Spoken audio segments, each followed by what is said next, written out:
일본은 다음 달 1일부터 전국적으로 비닐봉투 유료화를 실시합니다. 2018년 10월부터 말도 많고 탈도 많았던 정책입니다. 일본은 플라스틱 배출량이 전 세계적으로 미국 다음으로 많을 정도입니다. 그만큼 비닐봉투 사용을 생활화한 것이 뿌리 깊고 플라스틱 산업 제품이 많다는 것입니다. 일본은 아직도 세계 제1의 환경 파괴 국가라는 오명을 가지고 있는 나라입니다. 그동안 반대 여론도 만만치 않았지만 일본 정부는 여론도 이제는 우호적이고 해서 잘 정착될 것이다 라고 기대하고 있습니다. 참 말 많은 일본인들의 반대 여론도 확인하면서 그 과정을 짚어봤습니다. 한국은 작년부터 비닐봉투 유료화를 전국적으로 강제 실시하고 있습니다. 단속이 심하다 보니 봉파라치가 있어서 10만원 수표를 내는 바람에 20원짜리 비닐봉투를 그냥 줬더니 바로 신고했다는 사연이 들어오기도 했습니다. 그래도 이제는 전 국민이 비닐봉투가 유료이다 라는 인식은 누구나 가지고 있을 정도입니다. 일본에서는 2018년부터 이 정책을 추진하기로 했지만 의외로 반대 여론이 많아서 우여곡절을 겪다가 이제야 드디어 시행하게 되었습니다. 2018년 10월부터 하라다 환경장관이 비닐봉투의 유료화를 검토하고 있다 라고 하면서 관계부처와 의논을 하고 있다고 발표했습니다. 이 뉴스에 대해 일본 국민들 사이에 반발이 심했습니다. 비닐봉투 유료화하면 쓰레기가 줄어드는 것이 확실하냐? 근거부터 내놔라. 솔직히 돈이 문제가 아니다. 설명하고 계산하고 하는 시간과 노동이 더 아깝다. 반항하는 사람들에게 일일이 설명해야 하는데 정말 귀찮은 일이다. 말도 안 된다. 백화점에서만 해라. 작은 편의점은 지키기가 더 힘들다. 이런 반발에도 불구하고 일본 정부는 2018년 10월 11일에 공식 발표가 있었고 각 언론에서는 비닐봉투의 유료화를 홍보하기 시작했습니다. 2019년 2월에는 일본 전국에서 동시에 실시하겠다고 발표합니다. 영세 사업장 등의 고충을 염두에 두고 의견을 수렴하겠다고 했고 국민들의 반발도 고려해서 천천히 시행하겠다고 무마를 합니다. 그러나 이때의 전국 일률적 시행 발표에도 여러 반발이 있었는데 최저임금은 일률적으로 안 하면서 비닐봉투는 잽싸게 전국 일률적으로 하냐? 포크와 빨대 등은 왜 유료화 안 하느냐? 그 플라스틱이 더 위험하다. 비닐봉투만 하는 것은 보여주기식 행정이다. 봉투를 미리 준비해서 들어오는 사람들 때문에 도난이 더 많아진다. 정말 돈을 뜯어낼 생각밖에 안 하는구나. 소각하는 플라스틱이 더 많은데 정말 환경에 도움이 되는가? 유료로 하면 그 돈은 다 어디로 가느냐? 정치인이 새로 만든 비닐봉투 유료 정책협회 등에 다 들어가겠지. 비닐봉투는 무료로 하고 비닐봉투를 받아가지 않으면 물건 가격을 할인해줘라. 그게 더 효과적이다. 자율적으로 좀 하면 안 되냐? 자율과 강제와의 차이가 그렇게 큰 것인가? 정말 싫다. 등의 부정적인 여론이 있었습니다. 이런저런 과정을 거쳐서 드디어 근 2년 만인 다음 달 1일에 강제 실시가 됩니다. 만약에 비닐봉투를 무료로 배포하는 가게가 있으면 50만엔, 약 562만원의 벌금이 부과됩니다.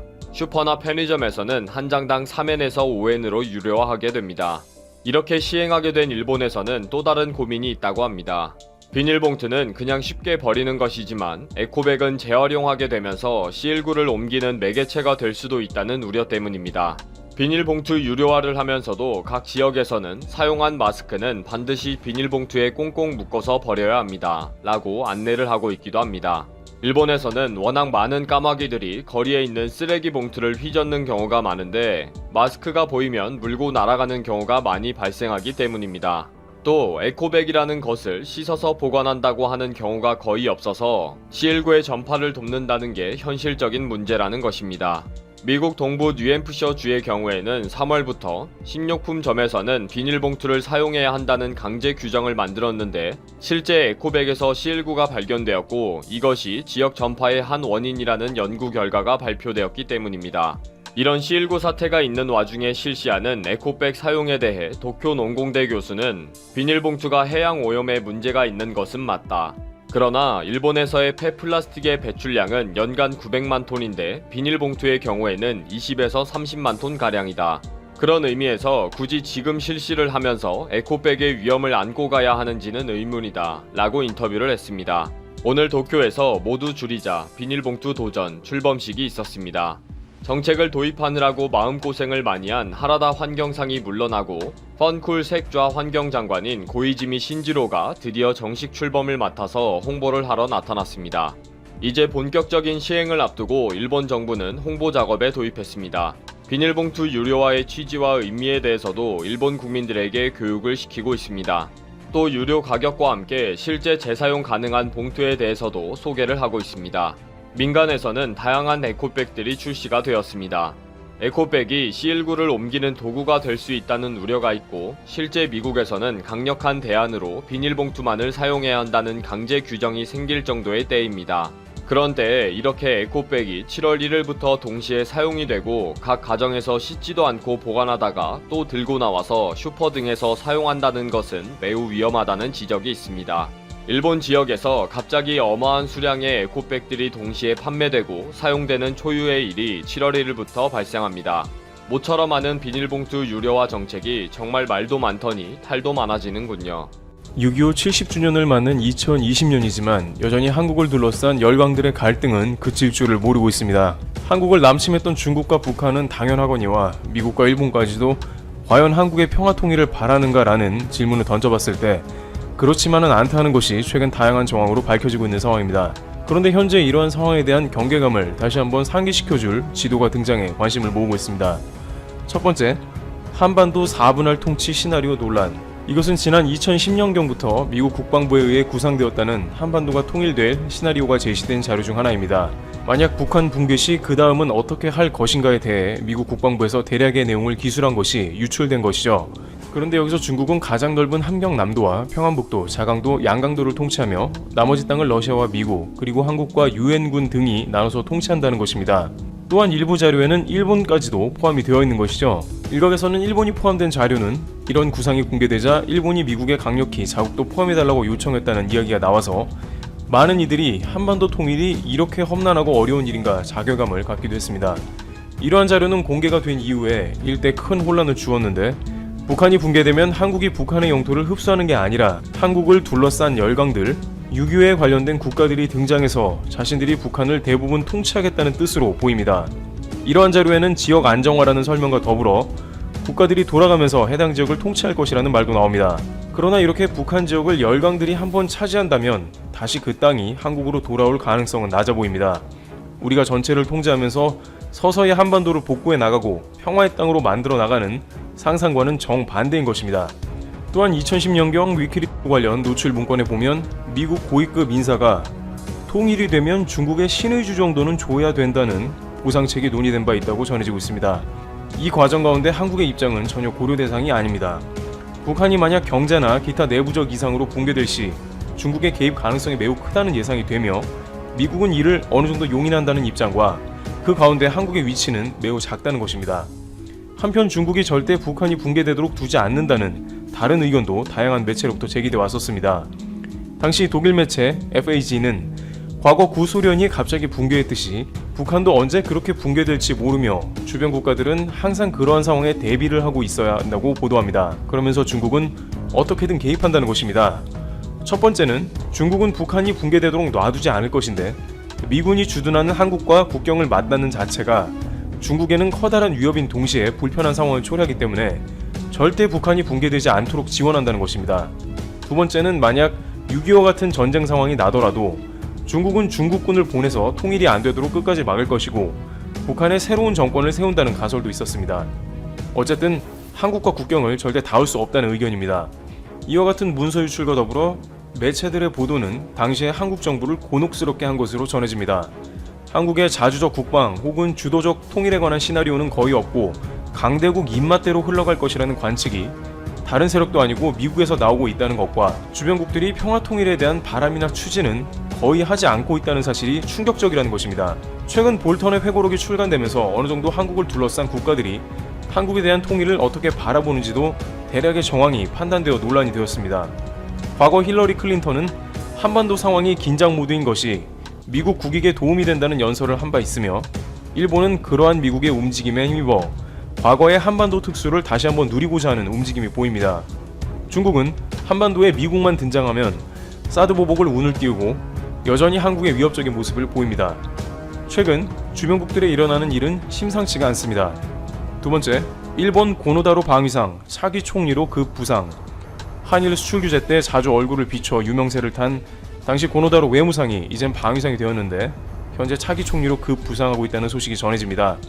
한국에 대해 공격적인 발언을 많이 한 고노다로가 만약 일본 차기 총리 자리에 앉는다면 한국 입장에서는 아베와 크게 다르지 않기 때문에 한일 간의 강대강 모두가 여전히 유지될 것으로 판단되는 등 좋지가 않습니다. 그가 아베의 바톤을 이어받을 수도 있다는 이유가 나왔는데 바로 최근 일본이 적 기지 공격에 관한 언급을 하면서 이 이슈와 관련된 고노다로가 차기 총리 선호도가 올라간 겁니다.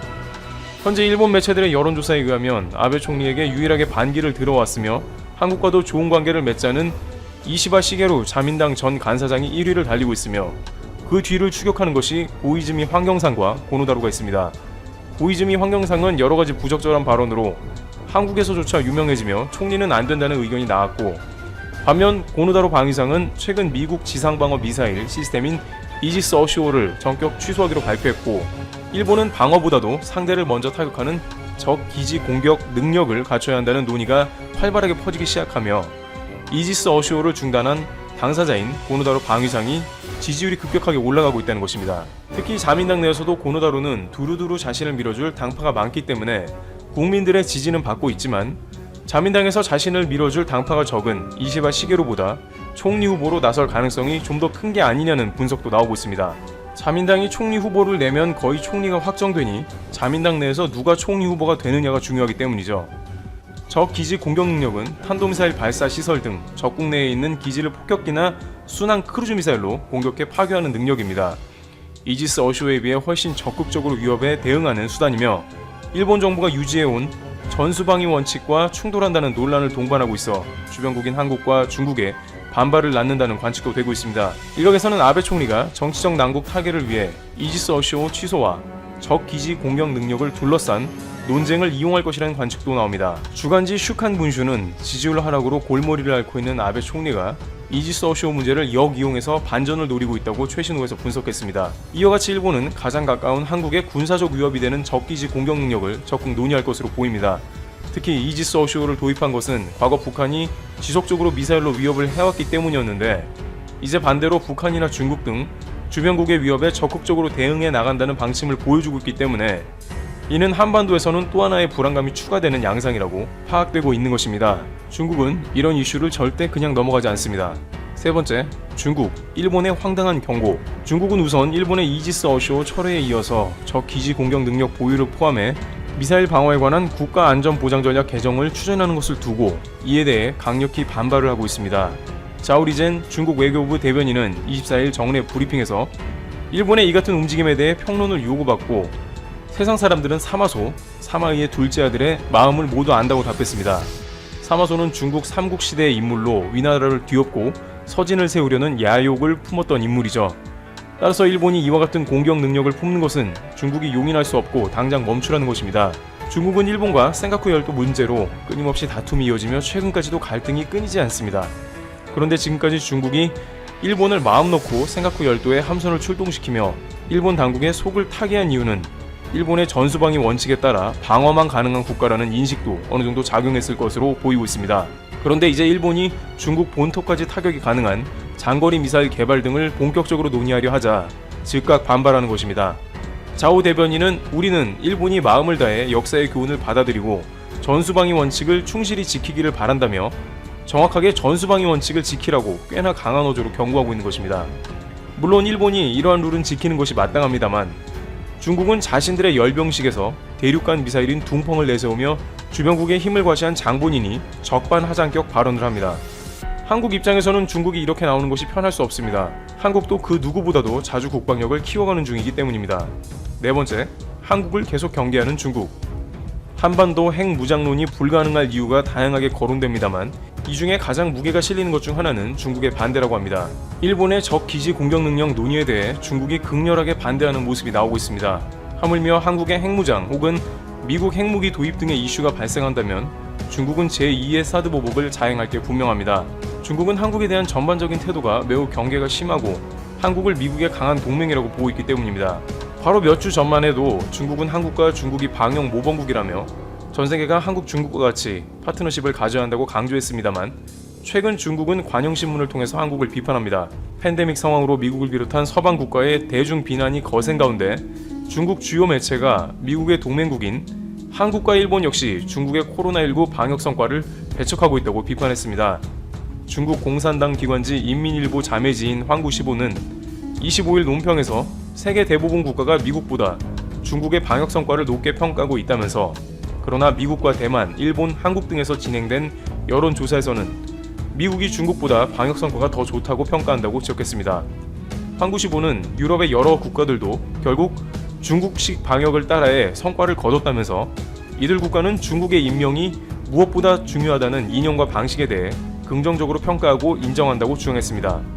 그러면서 한국의 일본의 미국 제일주의, 미국 숭배주의가 이런 현상을 만들어냈다고 비판했습니다.